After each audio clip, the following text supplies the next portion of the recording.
नमस्कार बच्चों, स्वागत करता हूं आप सभी का एक बार फिर से दीप एकेडमी पर। तो बच्चों, आज हम पढ़ने वाले हैं कक्षा 6 के लिए हिंदी सब्जेक्ट के पाठ एक के प्रश्नोत्तर। पाठ 1 का नाम है विजय विश्व तिरंगा प्यारा। पाठ 1 विजय विश्व तिरंगा प्यारा, कक्षा 6, विषय हिंदी। ठीक है, तो पाठ का नाम हो जाएगा अपना विजय विश्व तिरंगा प्यारा। तो सबसे पहले हम देखेंगे निम्नलिखित प्रश्नों के उत्तर लिखिए। आपकी बुक में, आपकी किताब में इस प्रकार से प्रश्न दिए गए होंगे, आप प्रश्नों को मिला लीजिएगा। पहला प्रश्न है, कवि के अनुसार हमारा ध्येय क्या है? इसका उत्तर है, कवि के अनुसार देश के तिरंगे के सम्मान की रक्षा करना ही हमारा ध्येय है। कवि कहता है, पाठ में कवि पूछता है कि हमारा ध्येय क्या है, यानी हमारा उद्देश्य क्या है। ध्येय का मतलब होता है उद्देश्य। हमारा उद्देश्य क्या है? तो कवि के अनुसार देश के तिरंगे की सम्मान की रक्षा करना ही हमारा ध्येय है, यानी कि देश के तिरंगे की सम्मान की रक्षा करना ही हमारा उद्देश्य है। इस प्रकार से हमारा पहला प्रश्न कंप्लीट होता है। अगला प्रश्न है, झंडे को ऊंचा रखने से तात्पर्य है। झंडे को ऊंचा रखने से क्या तात्पर्य है? तो झंडे को ऊंचा रखने से कवि का तात्पर्य इसके सम्मान को कभी नीचे न गिरने दिया जाए से है। मतलब जो हमारा झंडा है तिरंगा, उसको ऊंचा रखने से तात्पर्य है कि इसके सम्मान में कभी भी गिरावट ना आए, इसका सम्मान कभी भी कम ना हो। झंडे को ऊंचा रखने से कवि का तात्पर्य इसके सम्मान को कभी नीचे न गिरने दिया जाए से है।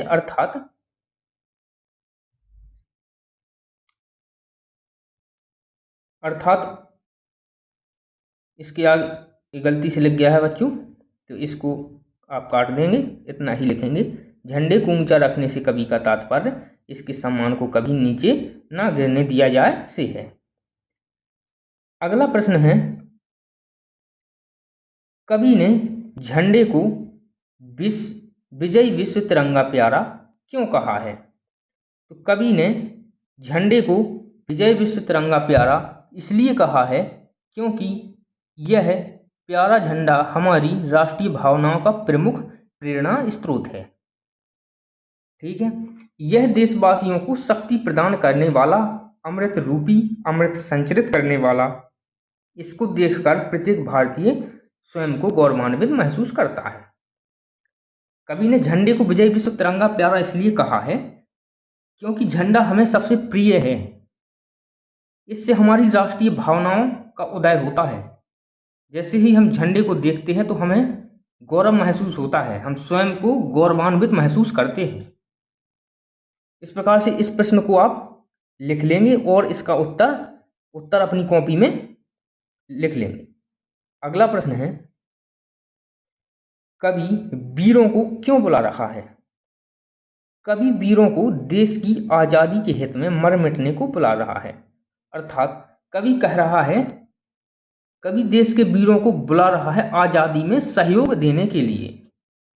कवि वीरों को क्यों बुला रहा है? कवि वीरों को देश की आजादी के हित में मर मिटने को बुला रहा है। मर मिटने से तात्पर्य है सहयोग देने से। अगला प्रश्न है, तिरंगे को देखकर वीरों के मन में कौन से भाव जागृत होते हैं? तिरंगे को देखकर वीरों के मन में हर पल नया जोश, आनंद, उत्साह और देशभक्ति के भाव जागृत होते हैं। जैसे ही वीर तिरंगे को देखते हैं तो उनके मन में नया जोश, आनंद, उत्साह और देशभक्ति के भाव जागृत होने लगते हैं। ठीक है, तो इस प्रकार से ये प्रश्न अपना पूरा हो गया। अगला प्रश्न है, स्वतंत्रता संग्राम में शत्रु की दशा कैसी है? तो स्वतंत्रता संग्राम में देश के वीरों के साहस को देखकर शत्रु भय से कांपने लगते हैं, उन्हें अपने हारने की आशंका रहती है। स्वतंत्रता संग्राम में देश के वीरों के साहस को देखकर शत्रु कांपने लगते हैं, डरने लगते हैं, उन्हें अपने हार जाने की आशंका रहती है कि अब हम हार जाएंगे। इस प्रकार से यह प्रश्न भी अपना पूरा होता है। इसी प्रकार से आप अपनी कॉपियों में लिख लेंगे। अगला देखते हैं हम प्रश्न क्रमांक 3। निम्नलिखित शब्दों के दो दो पर्यायवाची शब्द वर्ग तालिका से छांट कर लिखिए। तो पहला शब्द है सुधा। सुधा का हो जाएगा अमृत अमीय। अमृत अमीय दो हो जाएंगे। विश्व, विश्व का हो जाएगा संसार जगत। इसके बाद है झंडा। झंडा का हो जाएगा ध्वज पताका। अगला है माता। माता का हो जाएगा जननी माँ। अगला है शत्रु। शत्रु का हो जाएगा बैरी अरी दुश्मन। तन का हो जाएगा देह शरीर।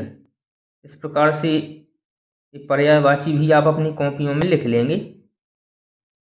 अगला प्रश्न है प्रश्न क्रमांक 4। निम्नलिखित शब्दों की विलोम लिखिए। तो स्वतंत्र का हो जाएगा परतंत्र, नीचे का हो जाएगा ऊपर, शत्रु का हो जाएगा मित्र और विजय का हो जाएगा पराजय। इस प्रकार से ये पाठ समाप्त होता है। अगर आपको इस पाठ में कोई भी समस्या है तो आप हमें कमेंट कर सकते हैं और हम आपकी समस्या का समाधान करेंगे। और अगर आपको वीडियो अच्छी लगी हो तो चैनल को सब्सक्राइब करें और वीडियो को अंत तक देखें। अपने दोस्तों को शेयर करें, अपने दोस्तों को बताएं। जय हिंद।